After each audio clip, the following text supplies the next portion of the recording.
Enxergando a Verdade Bíblica, canal voltado para compreender a verdade da Palavra de Deus.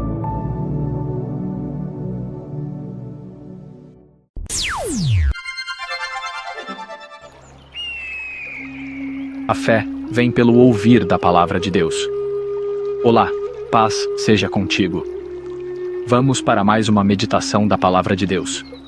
Hoje o tema será Jesus, quem Ele é, quem Ele não é. Parte 1. O objetivo deste estudo é expor sobre a pessoa de Jesus Cristo, Filho de Davi.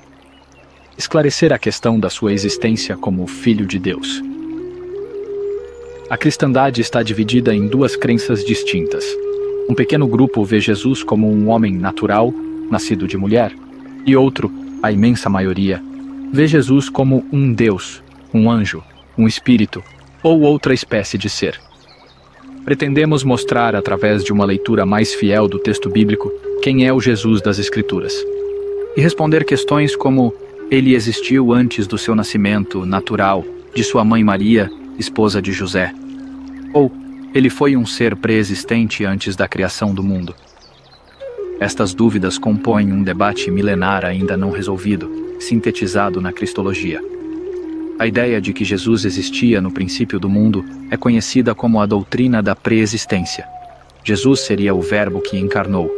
Do lado contrário deste debate estão aqueles que defendem apenas a existência humana de Jesus. Jesus seria o homem de Nazaré. O autor assume a posição de que Jesus foi um homem comum. Jesus foi o Messias prometido no Antigo Testamento. Não há para o autor qualquer evidência bíblica que sustente a ideia de um Jesus semelhante a Deus, existente antes da criação do mundo. O que faz aparentar certa biblicidade é uma confusão de sentidos textuais criados por hermeneutas dos primeiros séculos. A doutrina da pré-existência nasceu sob a égide da filosofia grega. Na tentativa de elucidar o texto bíblico, os chamados pais da Igreja aplicaram equivocadamente um entendimento grego a um conceito judaico, o que resultou em mudança de sentido no texto do Evangelho de João, capítulo 1, versículos 1 a 3. Com isso, passaram a ver Jesus neste texto e, consequentemente, uma série de outros erros. O autor não se preocupa a discutir os complexos sistemas teológicos em torno do tema. O foco é o confronto das ideias no campo bíblico, com o objetivo de evidenciar uma verdade simples que está oculta pelas sombras da ignorância, ou da falta de vontade em examinar com um pouco mais de critério as palavras bíblicas. Nosso objetivo, portanto, neste estudo, é evidenciar o que Jesus é e o que Jesus não é. Aspectos gerais e fundamentais. Diante da impossibilidade de explicitarmos todas as passagens bíblicas mal interpretadas, vamos nos concentrar em alguns aspectos gerais e fundamentais para o entendimento da verdade. Portanto, o escopo deste estudo alcançará apenas as passagens que julgamos ser suficientes para cercar qualquer tentativa de oposição aos nossos argumentos. Os principais aspectos são: a humanidade de Jesus, o Messias no Evangelho de João, a presciência de Deus e as semelhanças divinas de Jesus. Quanto às passagens que ficaram fora de nossa análise, fizemos um breve comentário no final deste estudo. Boa leitura. E a vida eterna é esta: que te conheçam, a ti só, por único Deus verdadeiro, e a Jesus Cristo, a quem enviaste. João capítulo 17, versículo 3. Capítulo 1. Jesus é um homem, não um Deus. Jesus foi um homem comum, semelhante a outro qualquer. A única diferença foi sua vida sem pecado. Assim também Cristo foi oferecido em sacrifício uma única vez, para tirar os pecados de muitas pessoas. E aparecerá a segunda vez, não mais para eximir o pecado, mas para brindar salvação a todos que o aguardam. Hebreus capítulo 9, versículo 28. Além de sua concepção pelo Espírito Santo, então o anjo lhe esclareceu: o Espírito Santo virá sobre ti, e o poder do Altíssimo te cobrirá com a sua sombra. E por esse motivo, o ser que nascerá de ti será chamado Santo, Filho de Deus. Lucas capítulo 1, versículo 35. Como homem, nasceu, cresceu e aprendeu. Sentiu necessidades físicas e espirituais, fome, cansaço, dores, tristeza, angústia, tentação, medo do pecado e da morte. Foi o segundo Adão, a imagem de Deus. A leitura natural dos textos que apresentam estas características de Jesus não permite a adição da ideia de que ele era um Deus em forma humana. Jesus é um homem que nasceu, cresceu e aprendeu. Nasceu. A origem de Jesus é outro ser humano, mas o anjo lhe revelou: Maria, não temas, pois recebeste grande graça da parte de Deus. Eis que engravidarás e darás à luz um filho, a quem chamarás pelo nome de Jesus. Lucas capítulo 1, versículos 30 a 31. Nenhuma passagem bíblica do Antigo Testamento fala dele como um Deus encarnado, um anjo, ou espírito, etc. Todas as profecias falam que o Messias seria um homem. É fato que Jesus nasceu homem de uma mulher. Estabelecerei inimizade entre ti e a mulher, entre a tua descendência e o descendente dela, porquanto este te ferirá a cabeça e tu lhe picarás o calcanhar. Gênesis capítulo 3, versículo 15. Semente de mulher. Por intermédio dos teus inúmeros descendentes serão abençoadas todas as nações da terra, porquanto tu me obedeceste. Gênesis capítulo 22, versículo 18. Desse mesmo modo, as promessas foram feitas a Abraão e ao seu descendente. A Escritura não declara, e aos seus descendentes, como se referindo a muitos, mas exclusivamente ao seu descendente, transmitindo a informação de que se trata de uma só pessoa, isto é, Cristo. Gálatas capítulo 3, versículo 16. Semente de Abraão. E por assim dizer, pode-se entender que Levi, que recebe os dízimos, entregou-os por meio de Abraão. Pois, quando Melquisedeque se encontrou com Abraão, Levi ainda não havia sido gerado por seu pai. Hebreus capítulo 7, versículos 9 a 10. Assim como Levi estava nos lombos de Abraão, Jesus também esteve nos lombos de Abraão e Davi. Pois foi ele que o Senhor, o teu Deus, escolheu entre todas as tuas tribos, ele e seus filhos, para estar diante de Yahweh teu Deus, todos os dias. Deuteronômio capítulo 18, versículo 5. Porquanto declarou Moisés: O Senhor Deus levantará dentre vossos irmãos um profeta como eu. A ele ouvireis em tudo o que vos ordenar. Atos capítulo 3, versículo 22. Este é o Moisés que disse aos israelitas: Deus vos levantará dentre vossos irmãos um profeta semelhante a mim. Atos capítulo 7, versículo 37. Profeta semelhante a Moisés. Por esse motivo, era vital que ele se tornasse semelhante a seus irmãos em todos os aspectos, a fim de que pudesse constituir-se sumo sacerdote misericordioso e leal em relação a Deus, e pudesse realizar propiciação pelos pecados do povo. Hebreus capítulo 2, versículo 17. Semelhante aos homens. Quando a tua vida chegar ao fim na terra e vieres a descansar na companhia dos teus antepassados, escolherei um dos teus filhos para sucedê-lo, um fruto do teu próprio corpo, e eu firmarei o reino dele. Segundo Samuel, capítulo 7, versículo 12. Filho de homem Davi. Mas agora diz Yahweh, que me formou desde o ventre para ser seu servo, para que torne a trazer Jacó, e para reunir Israel a ele, porque eu sou glorificado perante o Senhor, e o meu Deus é a minha força. Isaías capítulo 49, versículo 5. Esteve no ventre de uma mulher. Desde o meu nascimento fui consagrado a ti. Desde o ventre de minha mãe tu és o meu Deus. Salmo número 22, versículo 10. No ventre da madre. Pois sabei que o Eterno, o Senhor, Ele mesmo vos dará um sinal. Eis que a virgem ficará grávida e dará à luz um filho, e o nome dele será Emanuel, Deus conosco. Isaías capítulo 7, versículo 14. Ele será grande e será chamado Filho do Altíssimo. O Senhor Deus lhe dará o trono de seu pai Davi, e ele reinará para sempre sobre o povo de Jacó, e seu reino nunca terá fim. Então, perguntou Maria ao anjo: Como acontecerá isso, pois jamais tive relação sexual com homem algum? Então o anjo lhe esclareceu: O Espírito Santo virá sobre ti, e o poder do Altíssimo te cobrirá com a sua sombra. E por esse motivo, o ser que nascerá de ti será chamado Santo, Filho de Deus. Lucas capítulo 1, versículos 32 a 35. Eis que a Virgem conceberá e dará à luz um filho, e ele será chamado de Emanuel, que significa Deus conosco. Mateus capítulo 1, versículo 23. Foi concebido de uma mulher. Sua linhagem humana era muito antiga. No entanto, tu, Bet-Lechem, Belém, casa do pão, Efrata, Efratá, frutífera, embora pequena demais para figurar entre os milhares de Judá, sairá de ti para mim aquele que será o governante sobre todo Israel, cujas origens são desde os dias da eternidade. Miqueias capítulo 5, versículo 2. Origem terrena e humana, filho de Abraão, filho de Davi, nasceu de Maria. Livro da genealogia de Jesus Cristo, filho de Davi, filho de Abraão. Jacó gerou José, marido de Maria, da qual nasceu Jesus, denominado o Cristo.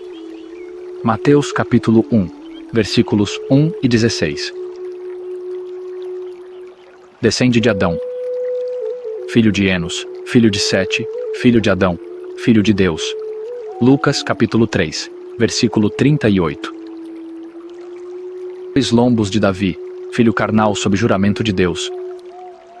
Todavia, ele era profeta, e sabia que Deus lhe prometera sob juramento que colocaria um dos seus descendentes em seu trono.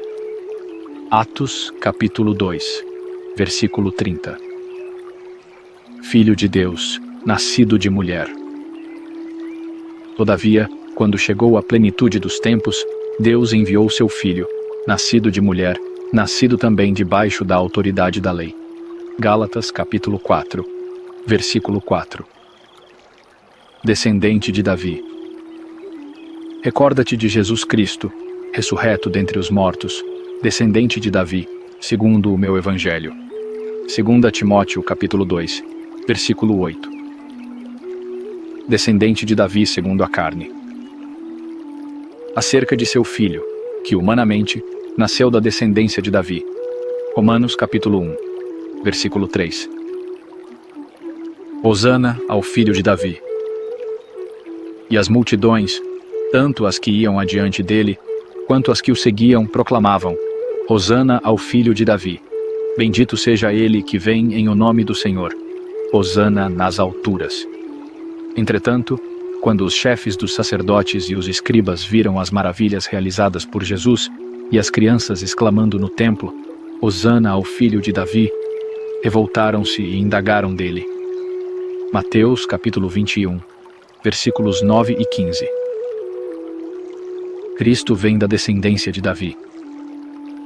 Não diz a Escritura que o Cristo virá da semente de Davi, da cidade de Belém, de onde era Davi?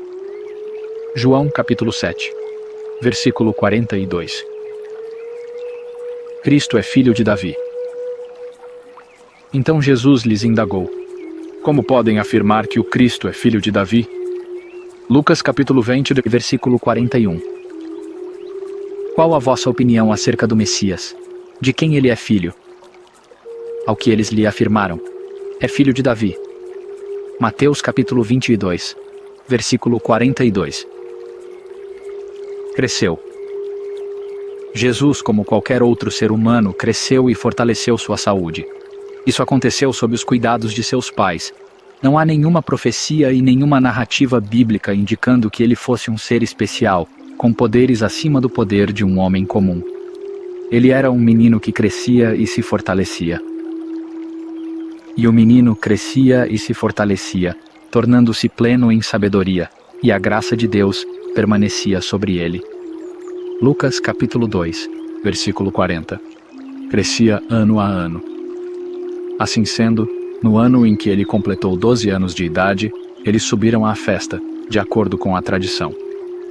Lucas capítulo 2, versículo 42. Precisou do cuidado dos pais. Assim que seus pais o avistaram, ficaram perplexos. Então sua mãe o inquiriu: Filho, por que agiste assim conosco? Teu pai e eu nos angustiamos muito à tua procura. Lucas capítulo 2, versículo 48. Crescia em estatura. E Jesus se desenvolvia em sabedoria, estatura e graça na presença de Deus e de todas as pessoas. Lucas capítulo 2, versículo 52. Aprendeu. Jesus, como qualquer outro ser humano, aprendeu. Ele não nasceu com a ciência dos homens e nem com toda a ciência de Deus. Também não herdou inteligência de uma suposta existência anterior. Ele desenvolveu o seu conhecimento ao longo de sua vida. Mesmo assim, no fim de seu ministério, deixou claro que não sabia todas as coisas. Entretanto, a respeito daquele dia e hora ninguém sabe, nem os anjos dos céus, nem o Filho, senão exclusivamente o Pai. Mateus capítulo 24, versículo 36. E que não era perfeito como o Pai. Questionou Jesus: Por que me perguntas a respeito do que é bom? Há somente um que é bom. Se queres entrar na vida eterna, obedeça aos mandamentos. Mateus capítulo 19, versículo 17. As profecias indicam que ele aprendeu de Deus. Ele crescia em sabedoria.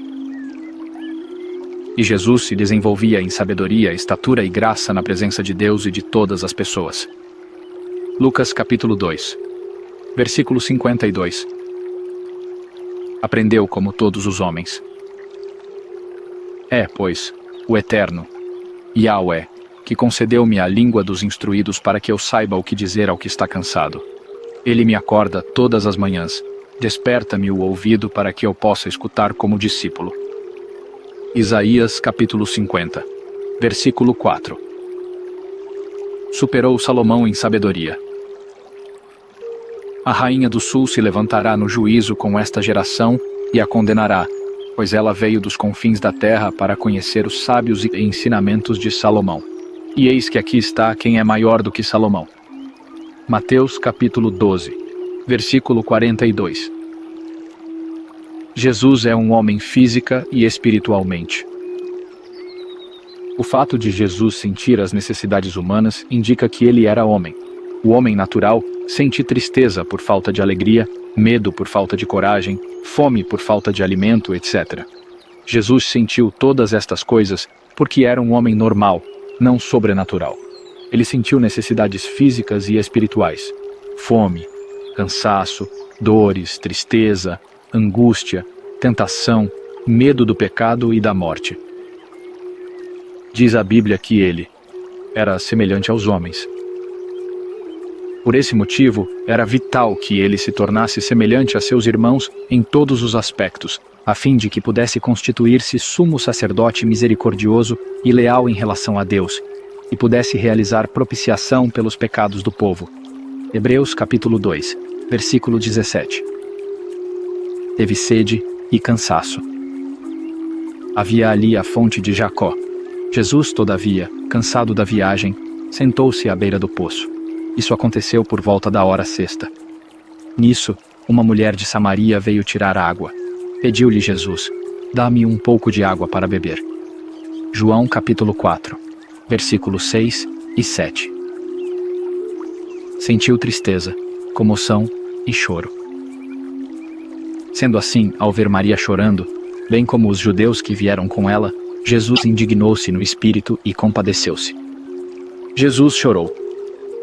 João capítulo 11, versículos 33 e 35. Passou por tentações.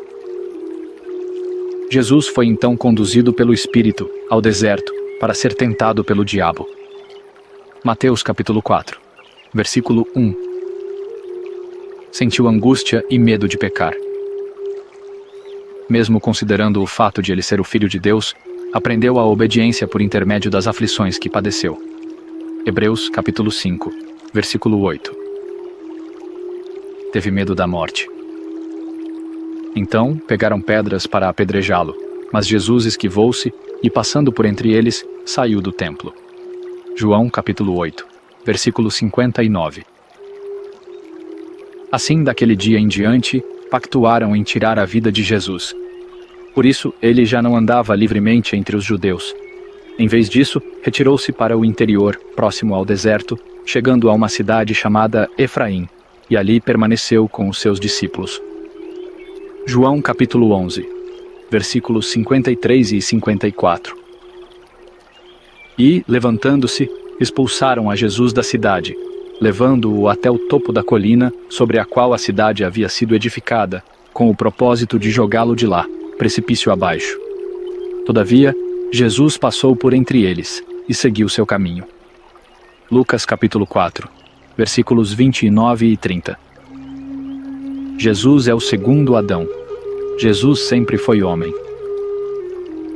Porque determinou um dia em que julgará o mundo com o rigor de sua justiça, por meio do homem que para isso estabeleceu.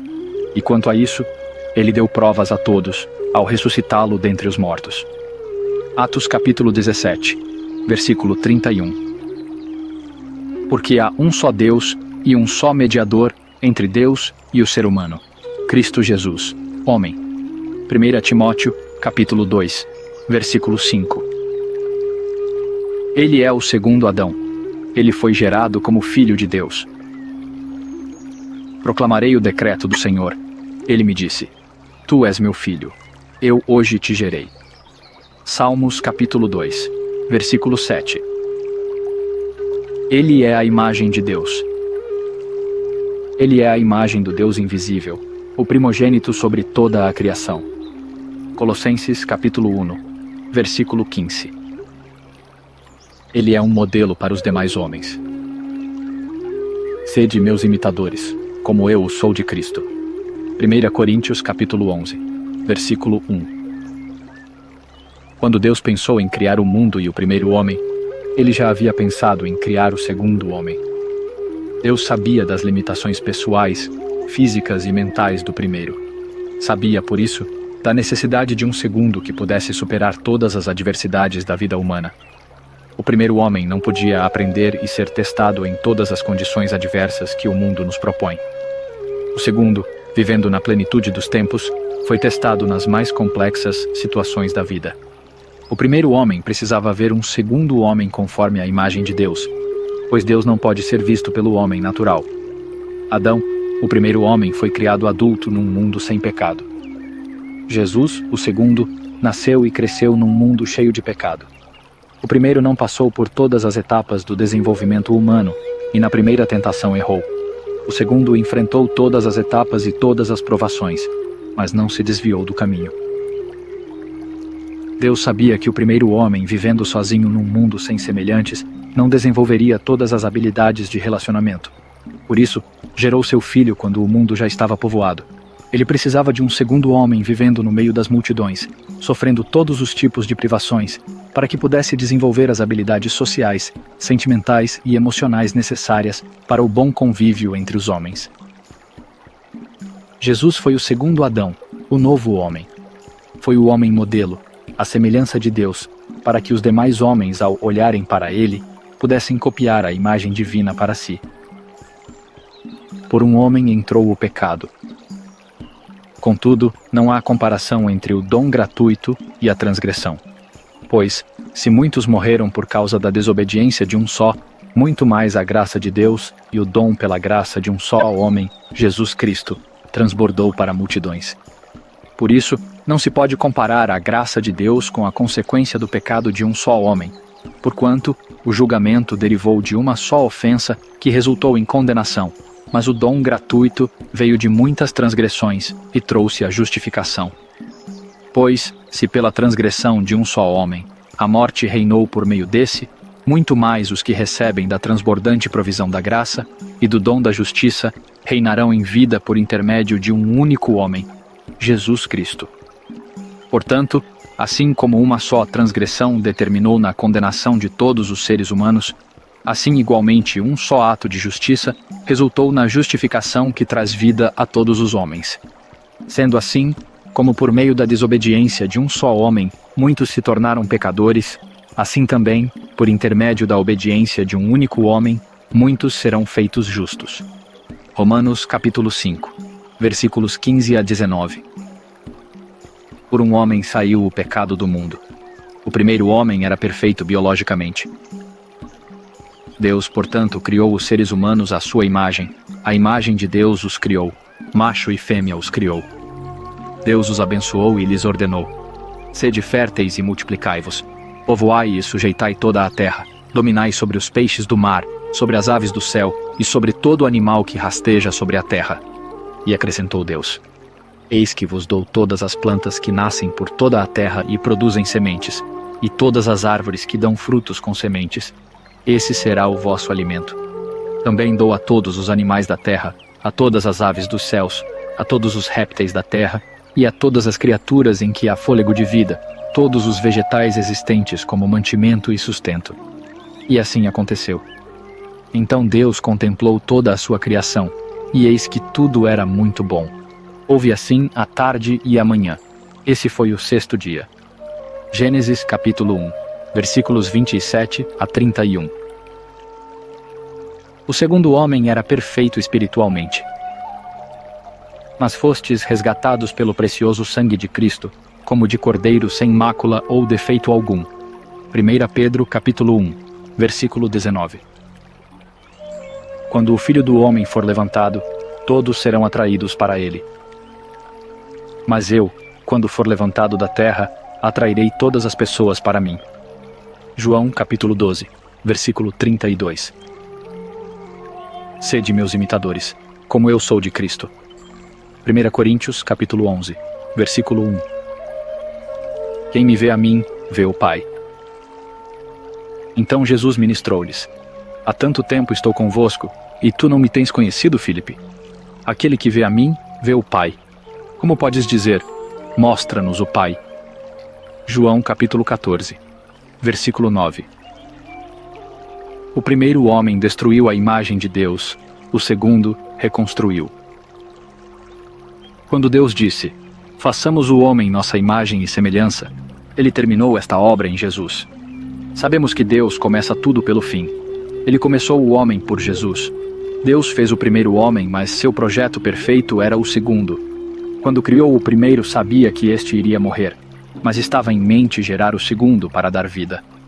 Deus, antes de criar o mundo e os homens, já havia concebido as regras morais, a lei, para o bom convívio entre eles. Os primeiros homens não sabiam viver em sociedade, por isso mataram uns aos outros. Como explica o apóstolo Paulo, a morte reinou desde Adão até Moisés.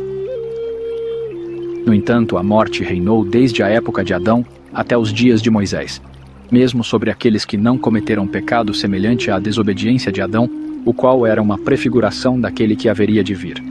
Romanos capítulo 5, versículo 14. Mas Deus mostrou através de um homem que era possível sim viver em paz e harmonia. A justiça de Deus se estabelece nisso, que um homem foi capaz de viver a sua lei. Se fosse um Deus vivendo a lei, seria injusto da parte de Deus exigir do homem o seu cumprimento, além de não fazer sentido. Seria como o professor responder à prova pelo aluno e ele mesmo aplicar a correção. O exemplo real e verdadeiro vem de um homem, não de um Deus. Este homem é Jesus. Ele mostrou que é possível sim o homem viver a plenitude da vontade de Deus. Ele é um homem imagem de Deus, não um Deus à imagem de Deus. Ele é filho de Deus, não Deus filho. Logos no grego e no hebraico. Aqui cabe visitar um pouco a história do Logos, como ele surgiu e como foi empregado no Evangelho de João. Logos é uma palavra grega, portanto, é um conceito grego. Mas o fato do Logos aparecer no Evangelho de João não quer dizer que na Bíblia ela esteja impregnada com o conceito dos gregos. A salvação vem dos judeus. Vós adorais o que não conheceis, nós adoramos o que conhecemos, porque a salvação vem dos judeus.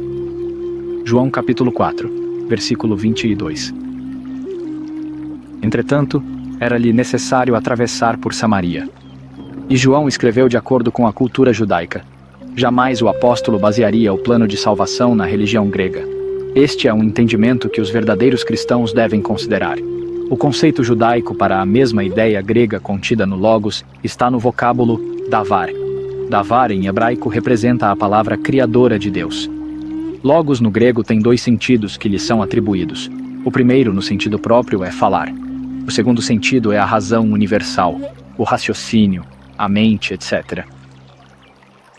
Mais tarde, este segundo sentido recebe uma variação que transforma o Logos em um ser, um agente entre o Deus Criador, entre aspas, para indicar Deus no conceito grego, e a matéria, um demiurgo.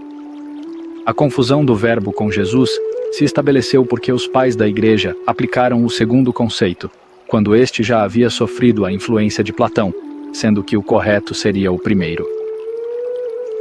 Vejamos uma definição apresentada na Wikipédia. O Logos, em grego shoiok, palavra, no grego, significava inicialmente a palavra escrita ou falada. O verbo passa a ser um conceito filosófico, traduzido como razão, tanto como a capacidade de racionalização individual ou como um princípio cósmico da verdade e da beleza. Basicamente, 3 filósofos foram responsáveis pelo processo histórico que transformou a simples palavra falada, Logos, numa pessoa. Heráclito, Platão e Fílon. Heráclito assim conceituou o Logos razão universal. Todas as coisas estavam em um determinado curso e nada permanece da mesma maneira. Entretanto, a ordem e o padrão podem ser percebidos em meio ao fluxo e aos refluxos eternos e incessantes das coisas no Logos, o princípio eterno de ordem no universo. Ele mantinha ainda que o Logos, por trás de qualquer mudança duradoura, é que faz com que o mundo se torne um cosmos e um todo ordenado, lá DD 2009, página 357. Já, Platão disse que Deus mantinha ligação com o mundo sensível através do Logos, a razão universal, 2010, página 51. Platão, entre outras coisas, explica a relação do Deus transcendental com a matéria através de um agente identificado como demiurgo. Diz a explicação da Wikipédia. A meta perseguida pelo demiurgo platônico é o bem do universo que ele tenta construir.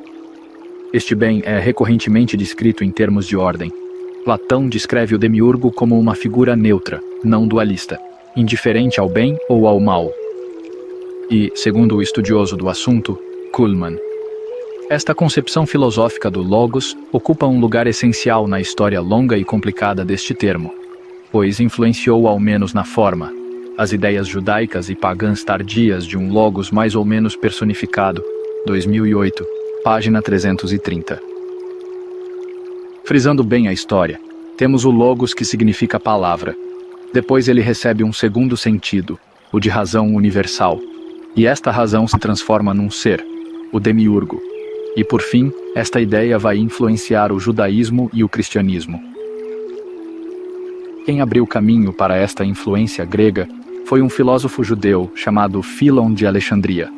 Suas teses fizeram os pais da Igreja empurrarem o conceito grego do Logos para o lugar do conceito judaico davar, e então toda a confusão se estabeleceu sobre a pessoa de Jesus. Para Fílon, o Logos é o mesmo que o de Platão, ou seja, o princípio de mediação entre Deus e a matéria no qual estariam comprimidas todas as ideias das coisas finitas, e que teria criado o mundo material, fazendo estas ideias penetrarem na matéria, ou ainda, é a razão divina e universal, a razão imanente, que contém dentro de si mesmo o ideal universal, mas que ao mesmo tempo é a palavra expressa, que procede da parte de Deus e que se manifesta neste mundo em tudo quanto aqui existe. Champlin, 2008, página 900.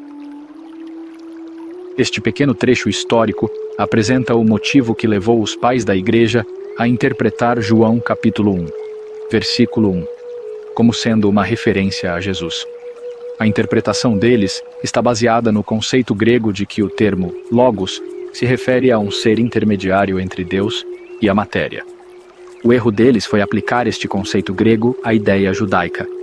Isto é, eles misturaram cultura grega com cultura judaica, filosofia com teologia, fábula com a Bíblia. Somente por esta razão histórica, Jesus foi transformado em Deus. Na Bíblia, a possibilidade dele ter existido como Deus no céu no princípio da criação é zero. Se ele não é Deus, sua preexistência não é verdade. Jesus não é o Logos. Não a nós, Senhor, nenhuma glória para nós, mas sim ao teu nome, por teu amor e por tua fidelidade. pois dele, por ele e para ele são todas as coisas. A ele seja a glória para sempre. Amém. Glória a Deus e Jesus, nosso Redentor. Fiquem todos na paz e na proteção do Eterno, em nome do Senhor Jesus. Amém. Acesse os seguintes canais no YouTube. Canal Enxergando a Verdade Bíblica. YouTube. Canal O Caminho Estreito. YouTube. Canal do Evangelista Flávio. YouTube. Canal Como Diz a Escritura. YouTube. Se inscreva nestes canais e assinem o sininho para receber notificações quando tiver novos vídeos e transmissão de live ao vivo. Acesse também o site da Igreja de Deus Movimento Congregacional em www.igrejadedeus.com.br. Neste site você encontrará vários estudos da sã doutrina, seja em áudios, vídeos e PDF. Paz seja convosco.